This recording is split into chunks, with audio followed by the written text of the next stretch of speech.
Vous que le groupe Bayer-Monsanto, qui fabrique notamment des produits au glyphosate, finançait l'ALDE, le parti d'Emmanuel Macron au Parlement européen. Ce parti n'est que l'allié de LREM, mais il est vrai qu'il reçoit les financements de Bayer-Monsanto et d'autres sociétés.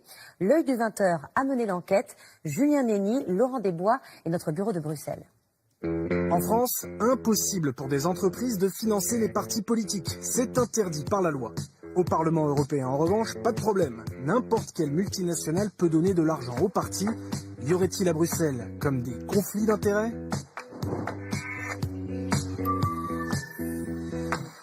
Novembre dernier, l'ALDE, l'Alliance des libéraux et démocrates pour l'Europe, organise son congrès à Madrid. Ce jour-là, La République En Marche dépêche une émissaire pour annoncer son alliance avec le parti centriste européen. L'ALDE est le noyau avec lequel En Marche veut construire cette coalition.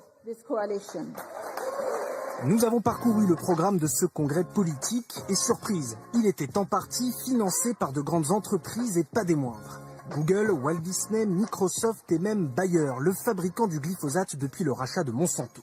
D'après le Parlement européen, depuis les dernières élections en 2014, les entreprises ont donné plus de 425 000 € à l'ALDE, loin devant les autres partis européens qui comptent des députés français. Des financements légaux jusqu'à 18 000 € par an et par entreprise, mais qui posent la question du conflit d'intérêts.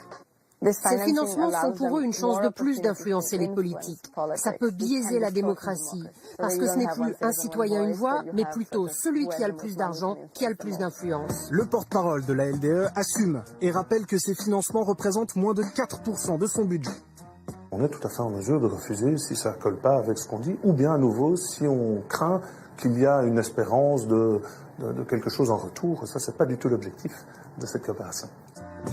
Contactés, les multinationales concernées préfèrent parler de parrainage plutôt que de financement politique.